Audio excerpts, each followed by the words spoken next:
이번 주는 꽃샘추위죠. 꽃샘추위.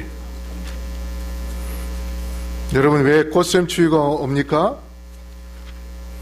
하나님께서 항상 봄이 되면 꽃샘추위를 주십니다.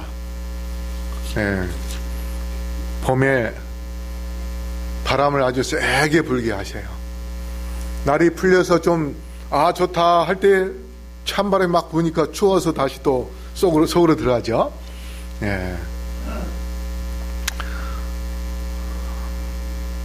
자, 우리 먼저 요한 3서 2절 다 재어볼까요? 시작.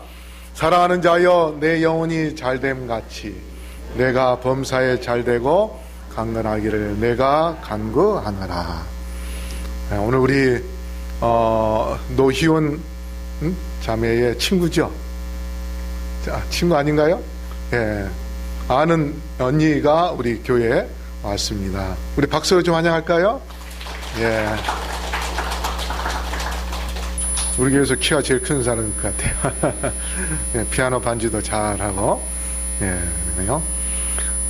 자, 왜 꽃샘추위가 온가면 나무가 겨울 내내 찬바람에 얼어 있습니다. 그렇죠? 그래서 안에가 이 수분이 있기 때문에 이 나무 줄기가 얼게 되어 있습니다. 그래서 봄이 되어서 이제 비가 온다면 그 수분을 빨아서 위로 올려 가지고 가지까지 뻗어 올라가서 위로 올라가 가지고 이제 그 수분에 의하여 싹이 트야 되는데,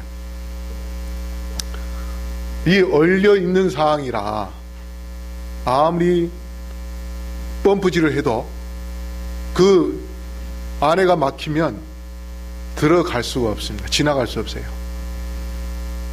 물이 올라가는 그런 그 호수가 있거든요. 나무에는 줄기 그 기둥을 통해서. 그런데 하나님께서 꽃샘추위를 통해서 바람을 세게 불면 나무 가지가 어떻게 할까요? 흔들흔들 하면서 그 안에 얼린 것이 다 가루가 되고, 그 다음에 따뜻한 햇빛에 의하여 녹고, 그러면 어떻게 해요?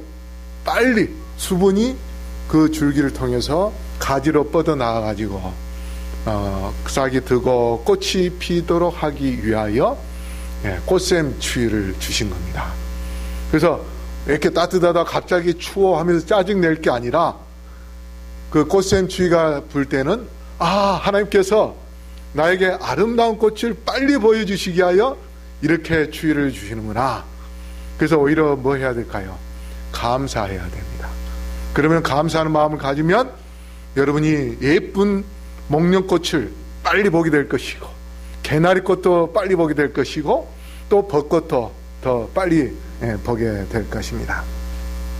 그래서 우리의 인생은 살다 보면 꽃샘추위가 있다 할지라도 짜증내거나 불평하기보다 오히려 감사한다면 우리의 인생은 더 아름다운 꽃이 필 수 있음을 생각하면서 오늘 좋은 마음과 좋은 열매에 대하여 말씀을 드리겠습니다. 누가복음 8장 13절과 15절 우리 다 같이 펴볼까요? 누가복음 8장 13절과 15절입니다.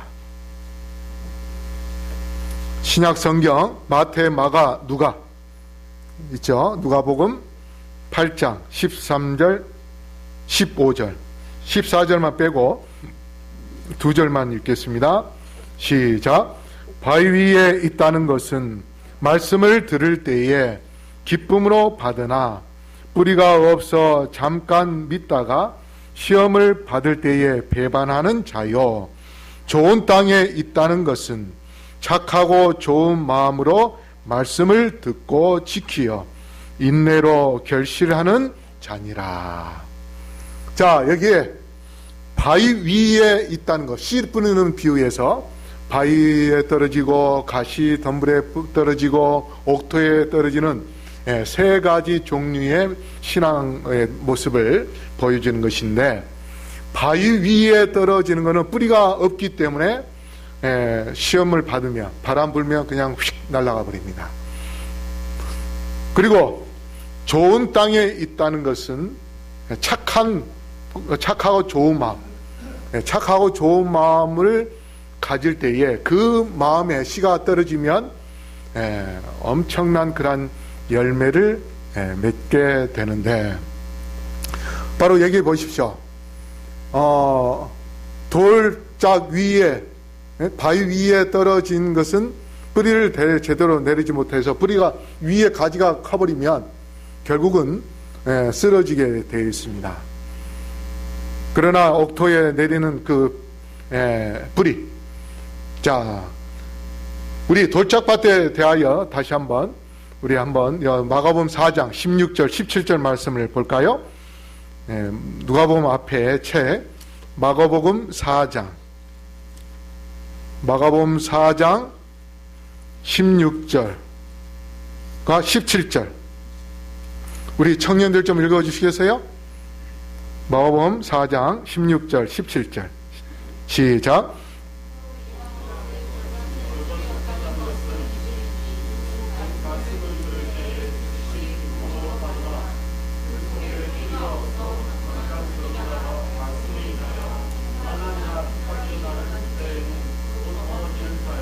예, 여기도 보니까 마가가 이제 좀 더 다른 표현을 했는데, 돌밭에 뿌려진 것은 말씀을 들을 때에 그때는 즐거워해요.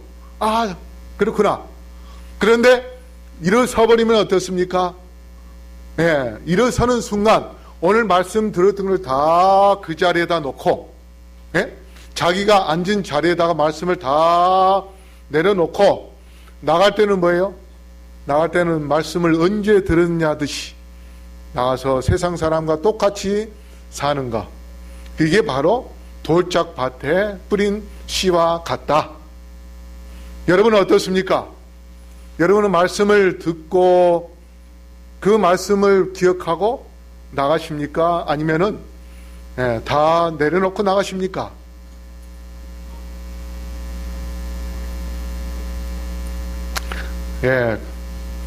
여러분, 이 말씀, 이 뿌리라는 게 참 중요합니다. 대부분 뿌리는요, 나무의 가지만큼 뿌리가 뻗어나가게 되어 있습니다. 그렇게 뻗어나가지 않으면 나무 위로 올라간 것이 크기 때문에 그 나무는 견디지 못하고 쓰러지게 되어 있습니다. 그래서 대부분 이게 나무 큰 것들이 어디서 많이 쓰러지냐면 길가에 도로변에 심어져 있는 가로수들, 우리가 보면 가로수들이 많이 쓰러지죠. 그 이유는 뭐냐면, 물론 황량한 넓은 그런 길가에 심어져 있기 때문에 바람을 많이 받는 것도 받는 것이지만, 이것이 옮겨 심다 보면 뿌리를 다 어떻게 해요? 다 잘라가지고 옮겨 놓기 때문에, 이렇게 옮겨 놓습니다. 이렇게 옮기기 때문에 뿌리가 어떻게 해요? 길지 않으니까 바람 불면은 그냥 쓰러지게 되어 있습니다.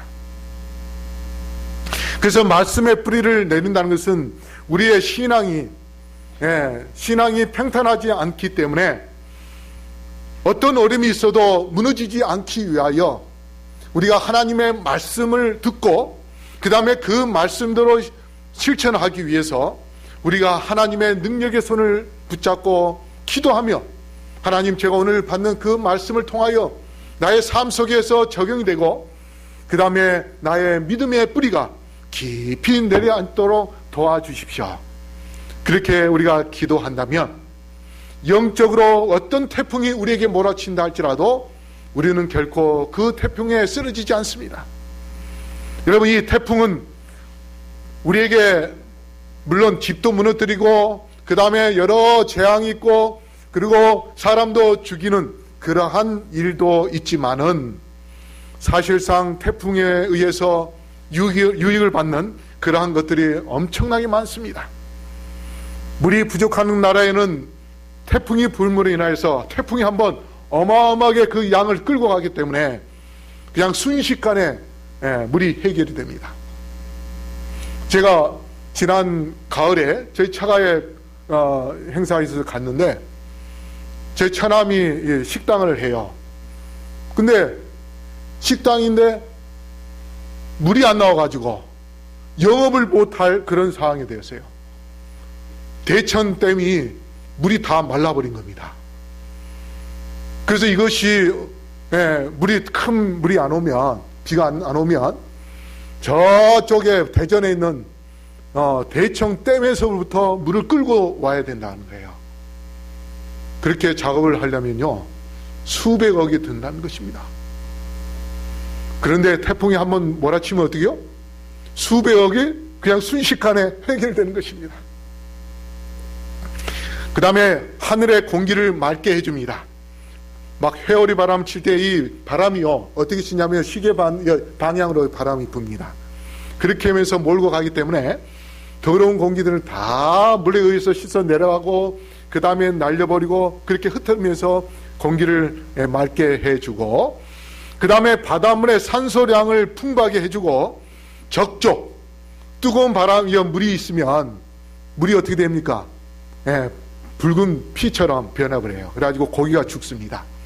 그런데 그것을 없애줍니다. 물을 한번 휙 저어버리기 때문에 물 온도를 조절해주고, 그 다음에 바다를 한번 뒤집어 버려요. 그 어마어마한 그 태풍을 가지고 바닷물을 막 휘 저어버리기 때문에, 그래서 태풍이 엄청나게 파도가 치죠. 파도가 치는 이유는 그만큼 그 바닷물을 완전히 뒤집어 놓기 때문에 그렇습니다. 근데 그렇게 뒤집어 놓을 때에 어떤 현상이 일어나면 밑에 플랑크톤이, 바다 밑으로 내려갔던 플랑크톤이 다 물 위로 올라와요. 플랑크톤이 무슨 역할을 하죠? 우리에게 산소를 만들어주는 그런 역할도 하고, 그 다음에 작은 고기들이 그 플랑크톤을 먹음으로 인해서 고기들이 살아나게 되어 있습니다. 그런데 플랑크톤 다 바닥에 더우니까 다 밑으로 가라앉을 때에 이 플랑크톤을 태풍이 다 뒤집어 놓아가지고 위로 끌어올려줘요. 그렇게 함으로 인해서 산소가 공급이 되고, 그 다음에 많은 물고기들이 그 플랑크톤을 먹고 살 수 있게 되는 것이고, 그 다음에 지상에 있던 쓰레기들도 처리를 해주는 그런 역할을 합니다. 그래서 우리 신앙생활을 하는 데 있어서 태풍과 같은 환난과 핍박을 받게 되는데, 환난은 어떤 의미가 있냐면 압박하다는 의미가 있고, 핍박은 쫓겨 추격하다는 그런 의미입니다. 옛날에 초대교회 시대에는 하나님을 믿는 백성들을 잡기 위하여 어떻게 했습니까? 군사들이 쫓아갔습니다. 그러면 그들이 어디에 숨는지 아세요? 카타콤이라는 그런 이 동굴이 있습니다. 그 동굴 속에는요 막 이 미로처럼 돼 있어가지고 한번 들어가면 길을 모르는 사람은 못 나올 정도로 그 동굴 속에 그런 것들이 있는데, 그래서 로마 군사들이 쫓아오면 그 안으로 도망가요. 그래서 핍박이라는 것은 추격하다는 그런 의미입니다.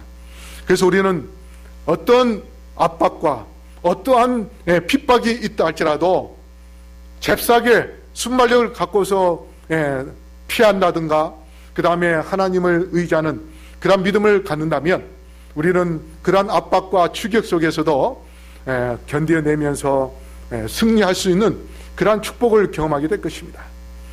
실물교훈 28쪽에 우리 다시 한번 읽을까요? 시작. 많은 사람은 복음을 받지만 그들이 죄에서 구원을 얻기보다는 고통을 피하는 방편으로 받아들인다.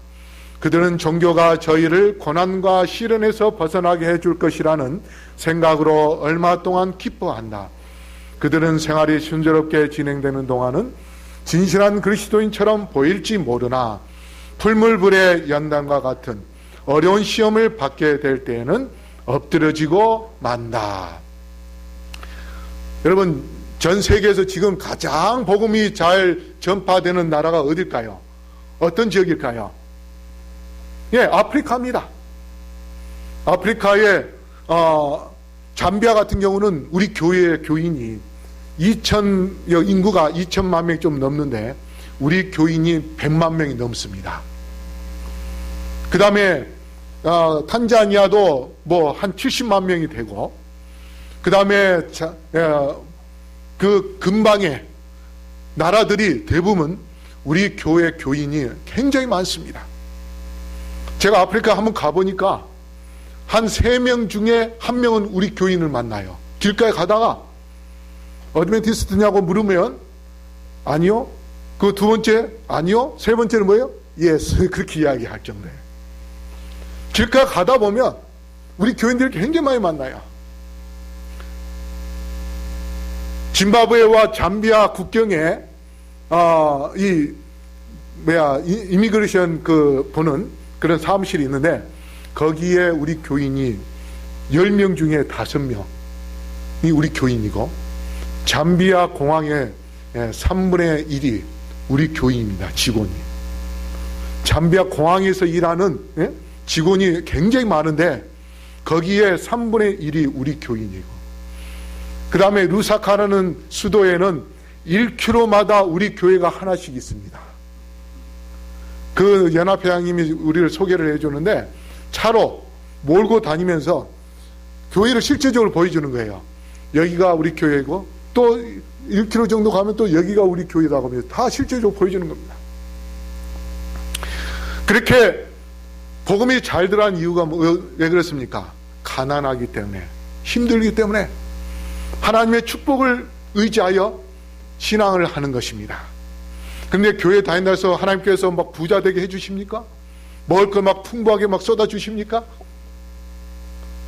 근데 대부분 교인들은 우리나라 같은 경우도 제일 복음이 잘 전파될 때가 언제였습니까? 70년대, 80년대였습니다. 우리나라의 기독교가 성장하는 게 아주 급성장했습니다. 70년대, 80년대. 그러다가 2000년도 들어와서 이제 이 기독교가 마이너스로 내려갔습니다.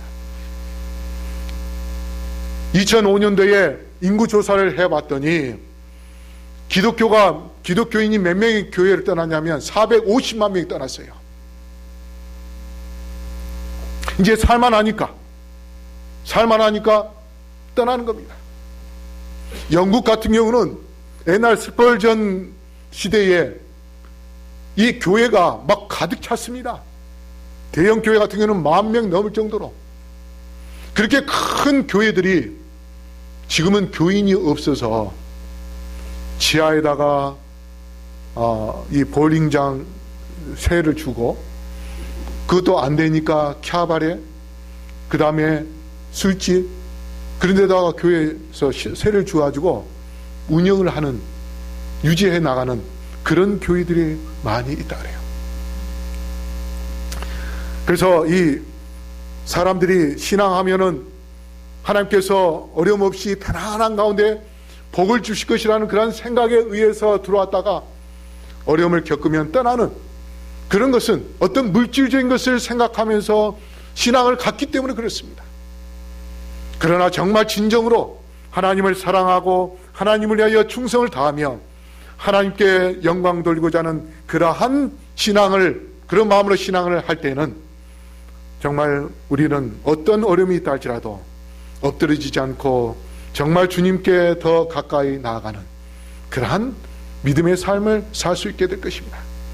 여러분, 이 알파베트에는 이 숫자가 있는데 A는 1, B는 2, C는 3 이렇게 쭉 나가죠. Z가 26입니다. 이거를 가지고 사람들이 어떤 박사가 연구를 해봤어요. 그래서 이제 단어를 이렇게 보니까 굿럭, 큰 행운이라는 것을 숫자로 더해 보니까 99%예요. 사람이 성공하는 데 있어서 조건이 큰 행운이 따르면은 99%의 성공을 거둘 수 있다. 그 다음에 포턴, 운명적인 행운, 이것은 이것도 99%예요. 그 다음에 러브, 사랑, 54%. 그 다음에 럭, 행운은 47%. 큰 행운이 있으면 성공할 수 있지만 그냥 행운은 47%. 하드워크, 이것은 열심히 일할 때에 98%의 성공을 가져오고, 그 다음에 지식, 이것은 96%. 그러면 돈은 얼마 정도, 몇 퍼센트 될까요? 돈은 72%입니다. 돈이 있다고 해서 성공하는 것이 아니고 그걸 어떻게 활용을 잘 하느냐에 따라서 성공할 수 있기 때문에 72%고, 그 다음에 리더십은 89%. 그 다음에 태도는 몇 퍼센트예요? 100%입니다. 성공하는 데 있어서 가장 중요한 게 뭐다? 태도다. 태도. 어떤 태도인가? 바로 긍정적인 태도입니다. 삶의 태도의 변화를 가져오고, 그래서 부정적인 그런 삶을 살다가 긍정적인 생각을 갖고 긍정적인 마음의 태도를 갖고서 살 때에, 또 일할 때에 놀라운 기적을 체험할 수 있는 것입니다. 그래서 우리가 이 성공하는 데 있어서 태도가 이만큼 중요한 것처럼 우리가 신앙생활 하는 데 있어서 태도도 아주 중요합니다. 사도행전 214쪽에 빌립보에서 귀신 들린 여인에 대해서 설명하면서 이렇게 이야기합니다.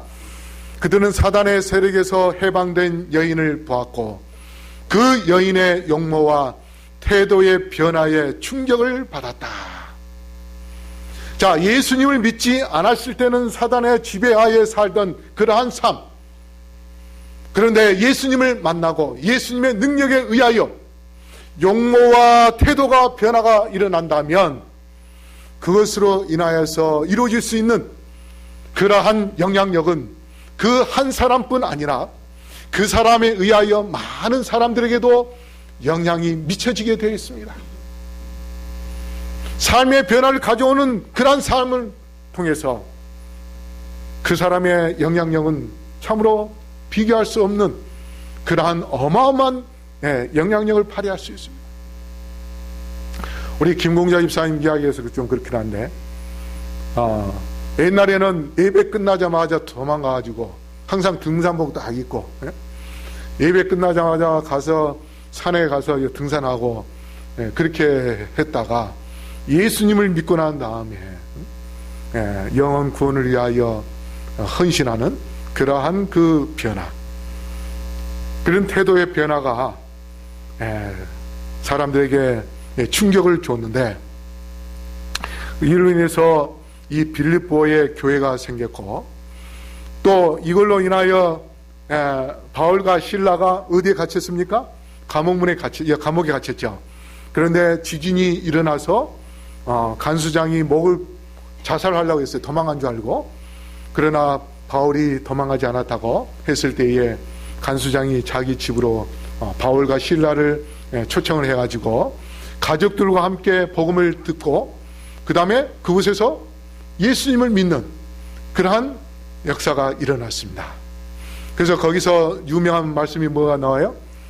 주 예수를 믿으라. 그 다음에 너와 내 집이 뭐 하리라? 구원을 얻으리라 하는 그 말씀이 바로 이 간수장의 집에서 있었습니다.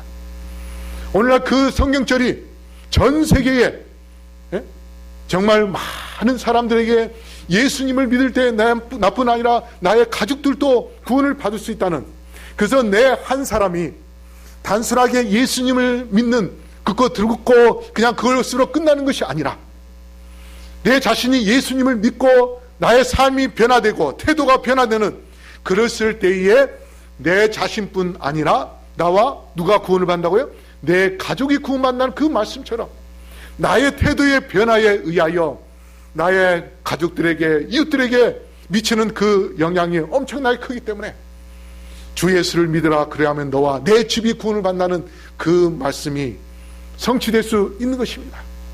그러므로 우리가 신앙생활하는 데 있어서 늘 긍정적인 마음, 감사하는 마음, 즐거운 마음을 갖고서 예수님을 믿는다면 분명 이 교회가 내 자신뿐 아니라 이 교회가 새로운 부흥을 가져올 수 있는 어마어마한 그런 에너지가 될 수 있음을 기억하게 되기를 간절히 바랍니다. 또 스트레스는 이게 100%입니다. 스트레스. 성공하는 데 있어서 그러면 왜 스트레스가 100%인가? 예?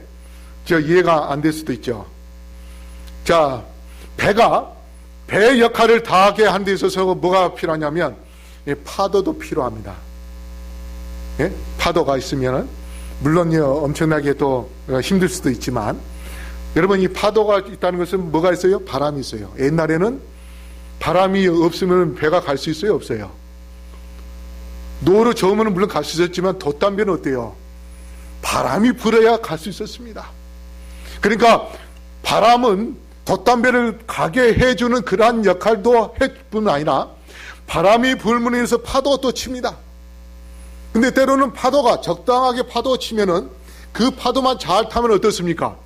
바람도 불지요. 파도에 의해서 쭉쭉쭉 밀려가지요. 그러면 더 속도가 날 수가 있습니다. 그래서 그 파도를 방향을 잘 적절하게 잡아서 나아갈 때는 오히려 그것을 잘 헤쳐 나아갈 때에 더 빠른 속도로 우리의 목적을 달성할 수 있는 것입니다.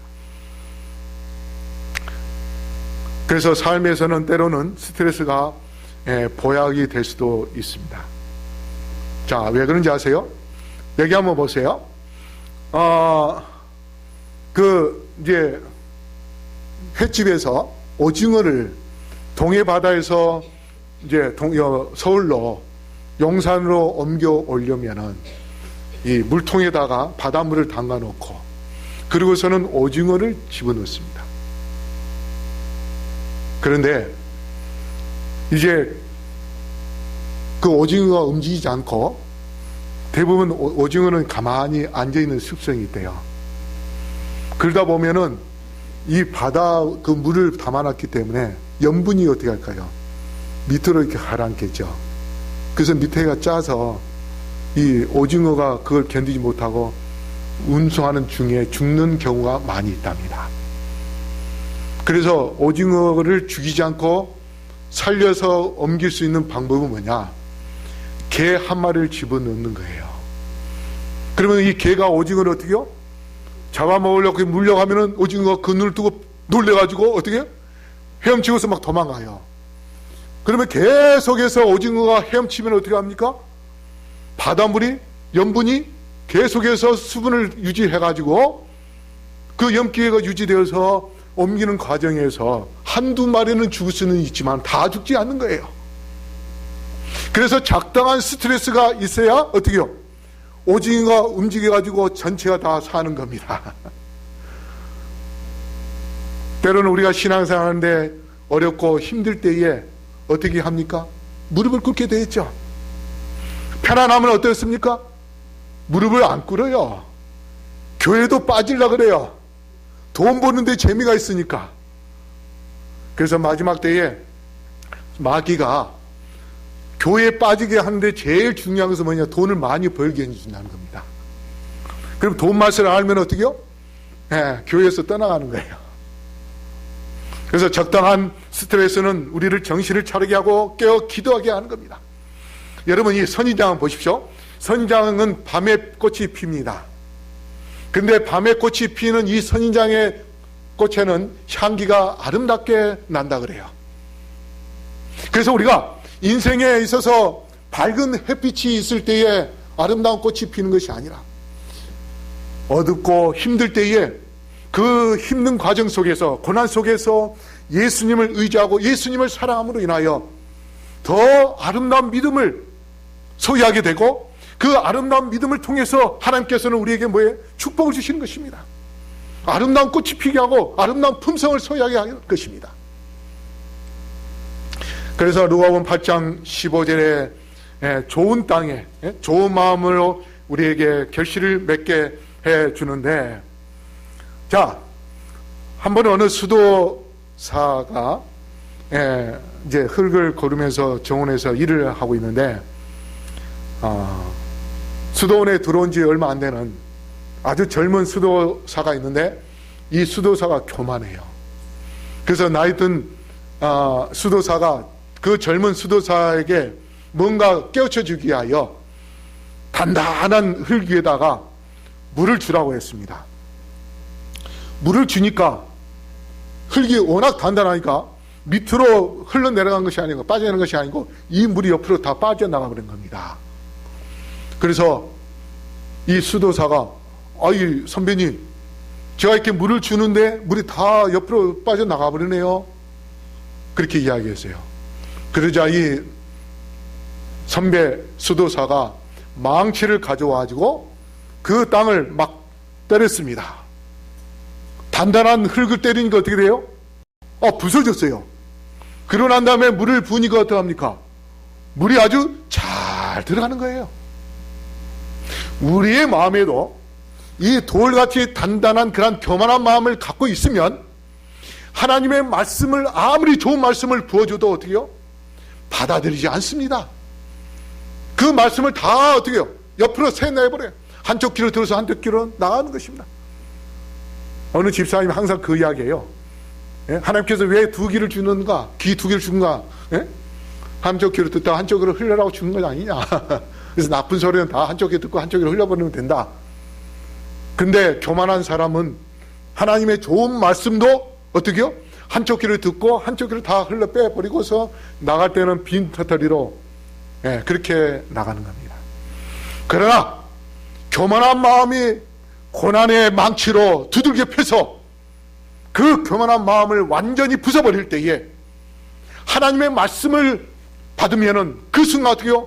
100% 다 그 마음속에 들어감으로 인하여 그 사람이 변화되고 그 마음에 그 말씀의 씨가 들어갈 때에는 엄청난 그런 열매를 거둘 수 있게 되는 것입니다. 그래서 우리가 내 자신이 하나님의 말씀을 받을 준비를 하고 교회에 오는지 그렇지 않는지 여러분이 생각해 보면서 내 마음속에 교만한 마음을 갖고 있다면 여러분 지금 이 순간에도 여러분의 마음을 망치로 부숴버리고 하나님의 말씀을 그대로 100% 받아들여서 하나님의 말씀에 의하여 변화되고 하나님의 말씀에 의하여 열매를 맺어줄 수 있는 그러한 하나님의 귀한 좋은 땅을 갖는 주님의 백성들이 되기를 바라겠습니다. 1년의 수확을 위해서는 곡식을 심어야 되고요. 10년의 수확을 거두려면 나무를 심어야 되고 100년의 수확을 거두려면 사람을 심어야 되는데 영혼이 거두려면 뭘 심어야 될까요? 복음을 심어야 됩니다. 여러분 이 콩은 왼손잡이랍니다. 콩은요 왼쪽으로 이렇게 돌아간대요. 왼쪽에서 오른쪽으로. 그 이유가 이 땅이 단단한 땅이라 할지라도 그 싹이 아주 부드러운데요. 그 부드러운 싹이 이렇게 왼쪽으로 이렇게 돌면서 그 땅을 나사처럼 이렇게 뚫고 밖으로 나온다는 거예요. 자, 버찌는 어디에서 열립니까? 벚나무에서 열리고 수박은 어디서 열려요? 땅에서 수박이 열리고.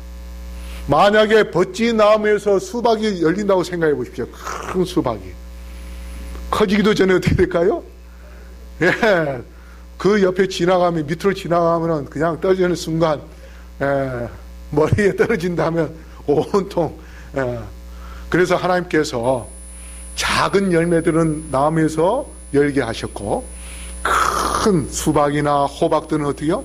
땅에서 열리게 하는 것은 우리의 안전을 위하여 그렇게 해주신 것입니다. 그래서 이런 섭리를 이렇게 보면서 하나님께서 참 놀랍게 우리를 위하여 하나하나 세심하게 배려를 해주신 것을 우리가 볼 수 있어요. 그 다음에 수박이 성경에 보면은 열매를 맺되 30배, 60배, 100배라고 했죠. 다 짝수입니까? 홀수입니까? 짝수예요. 30배, 60배, 100배. 근데 그 이유가 뭐냐면 수박의 그 줄기도 줄무늬 있잖아요. 그것도 짝수고 그 다음에 한번 보세요. 오렌지 안에 열매도 10개예요. 짝수입니다. 레몬, 귤 이것도 다 안에가 다 짝수로 그렇게 되어 있습니다. 그 다음에 옥수수, 세로 줄 옆으로 있는 줄이죠. 그것도 다 짝수고 그 다음에 위로 이렇게 다 알을 계산을 해보면 다 짝수입니다. 그 다음에 호밀, 밀, 귀 이것도 다 뭐예요? 짝수고 잡초의 씨도 짝수입니다. 그래서 하나님께서 왜 30배, 60배, 100배라고 이야기하셨는가? 그 열매들이 다 짝수기 때문에 그렇게 말씀하셨어요. 근데 혹 홀수로 맺는다 할지라도 하나가 아주 작아가지고 크지 않았기 때문에 홀수처럼 보이지만 다 짝수로 맺히게 되어 있습니다. 이렇게 하나님께서 귀한 섭리로 열매를 맺히게 하는데 30배, 60배, 100배 우리가 겸손한 마음을 갖고서 하나님의 말씀을 받아들인다면 하나님께서는 그 말씀을 통하여 우리의 생활 속에서 엄청난 그런 축복과 엄청난 그런 기적을 베푸신다는 것을 기억하시게 되기를 간절히 바랍니다. 스트레스가 그래서 우리는 때때로 제때 마음을 제거하게 하는, 그래서 좋은 마음으로 바꿔주는 그러한 역할을 하기 때문에 여러분, 어떤 어려움이 있다 할지라도 거기서 대하여 하나님께 불평하기보다 감사하고 하나님께 영광 돌릴 수 있는 그러한 주님의 백성들이 되기를 간절히 바랍니다. 우리 끝으로 시편 34편 19절 다 같이 읽을까요? 시작. 의인은 고난이 많으나 여호와께서 그 모든 고난에서 건지시는도다. 의인은 뭐가 많다고요? 예, 고난이 많다고 했습니다. 나에게 왜 이렇게 시험이 많고 고난이 많은가 하면서 불평하기보다, 내가 의인이기 때문에 하나님께서 나를 의인으로 만들어주시기 위하여 이러한 고난을 주시는구나, 하나님께 감사해야 되지. 그래서 의인은 7번 쓰러지나 몇 번 일어난다고요? 8번 일어나는 것이 7.8기가 의인이라고 말씀하셨습니다. 그러므로 성도 여러분, 우리 모두가 다 좋은 마음으로 좋은 열매를 거둬서 하나님께 영광 돌리고 내 자신의 태도의 변화에 의하여 우리의 성품의 변화를 가져오고 그 다음에 많은 열매를 거둬서 하나님께 영광 돌리는 주님의 백성들 되길 바라며 말씀을 마치겠습니다.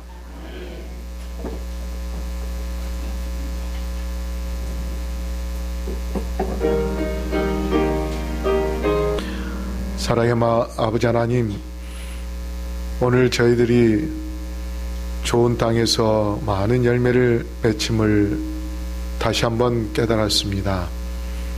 저희들의 마음속에 교만한 마음 있습니까? 제거하여 주시옵소서. 부드러운 마음, 주의 말씀을 사모하는 마음, 말씀의 씨를 받아들일 수 있는 좋은 마음을 소유하게 하여 주시옵소서. 그리하여 그 씨가 우리의 마음속에 자리 잡고 싹이 트고 뿌리가 내려지며 줄기가 커져서 많은 열매를 거둘 수 있도록 축복하여 주시옵소서. 우리가 이 땅에 사는 동안 여러 가지 많은 시험이 온다 할지라도 그것이 곧 나에게 큰 축복이 될 수 있음을 기억하고 불평하기보다 긍정적인 태도로 받아들이고 감사하며 주님께 영광 돌릴 때에 우리 모두가 다 주님의 아름다운 품성을 소유하여 주의 재림의 날 세마포 옷을 입고 주님의 재림을 맞이하는 우리 모두가 될 수 있게 축복하여 주시옵소서. 오늘 드려진 헌금을 주께서 받아주시고 드려진 모든 손길에 축복하여 주시옵시며 11절 드릴 때 우리가 경험할 수 있는 큰 축복을 경험하게 하여 주시옵시고 각종 헌금을 통해서 드려진 그 헌금이 우리의 가정에 윤택할 뿐 아니라 영혼을 구원하는 엄청난 그러한 재물이 될 수 있게 함께하여 주시옵소서. 이제는 예수 그리스도의 사랑과 아버지 하나님의 놀라우신 은혜와 성령의 교통하심이 이곳에 머리 숙인 영혼들에게 영원토록 함께하여 주시옵기를 우리를 지금도 사랑하시며 많은 열매를 맺히기로 하시는 예수 그리스도 이름으로 간절히 축원하옵나이다. 아멘.